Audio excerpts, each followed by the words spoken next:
Monday, December 1st, 2025, AGNDD IntelliReport topic.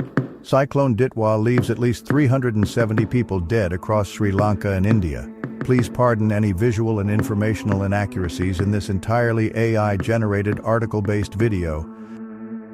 Article Cyclone Ditwah, taken directly from Wikipedia, the free encyclopedia, December 1st, 2025, 2:03 p.m. Eastern Standard Time.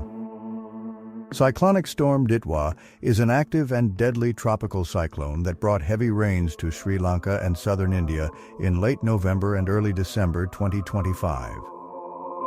It was the 14th tropical depression and 4th cyclonic storm to form during the 2025 North Indian Ocean cyclone season. The system came from a well-marked low before steadily intensifying into a cyclonic storm and making landfall in Sri Lanka, causing heavy flooding and landslides which left more than 390 people dead. Ditwah then moved off Sri Lanka and entered the Bay of Bengal, where it re-intensified and began to parallel the east coast of India. On November 30th, the system began to weaken due to increasingly unfavorable conditions. It weakened into a deep depression later that day as conditions for the storm worsened. Meteorological history. At 18 o'clock UTC on the 26th of November 2025, the India Meteorological Department, IMD, began to track a depression formed from a well-marked low just offshore the southeastern coast of Sri Lanka due to favorable conditions such as high sea surface temperatures and mid-level vertical wind shear being low, 10-15 knots. My apologies, cat's got my tongue. AI speech synthesis isn't working right. Sorry for the inconvenience. Ditwah's clouds soon became increasingly organized into a curved band pattern.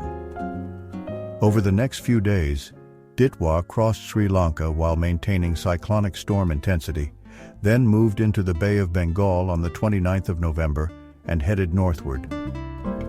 Ditwah slightly intensified once back over water, before beginning to weaken on the 30th of November due to increased wind shear, inflow of dry air, and cooler sea surface temperatures. Later that day, Ditwah weakened to a deep depression at 12 o'clock UTC. The system then continued to slowly parallel the coast of southern India as a deep depression into the first day of December. Impact of Cyclone Ditwah on Sri Lanka. Heavy rains caused flooding and landslides in Sri Lanka, resulting in at least 390 deaths, more than 14 injuries and 352 missing persons. Additionally, a Sri Lanka Air Force Bell 212 helicopter crashed in Wenapua during relief operations, killing the pilot and injuring 4 others. There were 88 deaths and 150 missing in Kandy district, 82 deaths and 48 missing in Badulla district, 75 deaths and 62 missing in Nuwara Eliya district, 52 deaths and 27 missing in Kurunegala district, 24 deaths and 6 missing in Matale district, and 69 deaths and 59 missing elsewhere here. A landslide in Gangoda village buried 20 people. 3 people were killed in St. Hamaruthu, Ampara district after their car was swept away by floodwaters. Reservoirs and rivers overflowed, blocking roads, and key roads connecting affected provinces were closed. The military rescued 69 people from a flooded bus in Anuradhapura district. A dam on the Mavel Aru in Trincomalee district was breached in around 10 places, and residents were evacuated. Authorities stopped trains in some areas in the mountainous region after mud, rocks, and trees fell onto railway tracks, with some of them being inundated by floodwaters. Severe weather caused widespread power outages affecting 25 to 30% of the region. 2 major hydropower plants, Kotmail and Rantambi, were shut down after a power cable failure.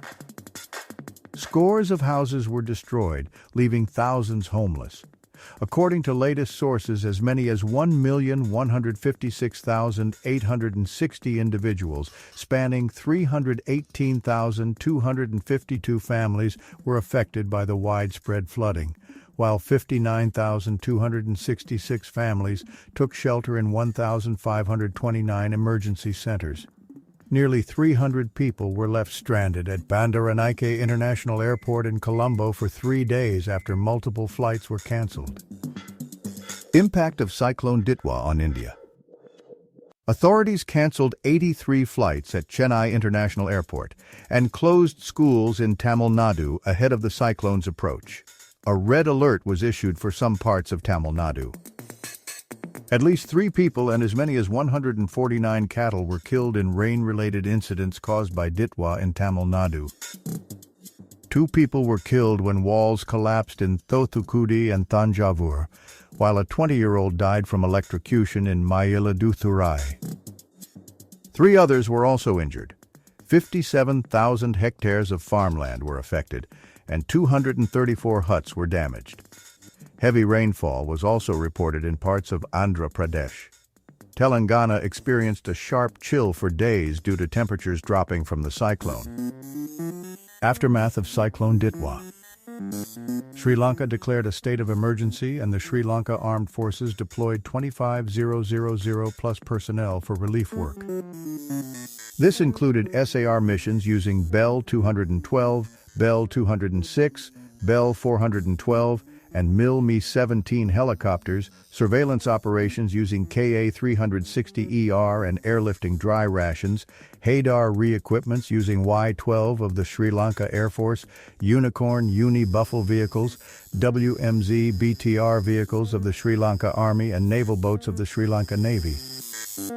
India sent 2 aircraft from the Indian Air Force to Sri Lanka, an Ilyushin Il-76MD and a Lockheed Martin C-130J Super Hercules, with over 80 personnel and relief supplies and rescue equipment from the National Disaster Response Force to Colombo under Operation Sagar Bandhu.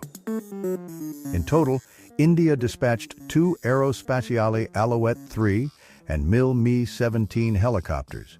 India also deployed aircraft carriers INS Vikrant, INS Udaigiri, and INS Sukanya for search and rescue operations, the latter carrying relief materials.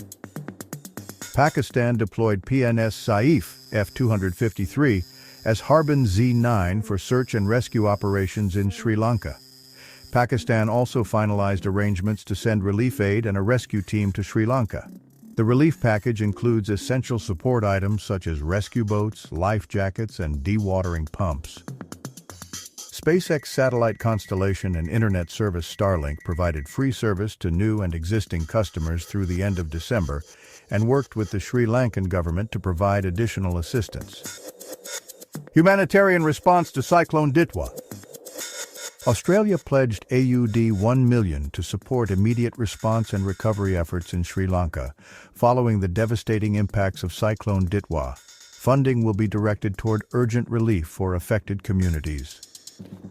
The government of Japan decided to dispatch an assessment team to Sri Lanka through the Japan International Cooperation Agency, JICA, in response to the massive damages in Sri Lanka caused by Cyclone Ditwah.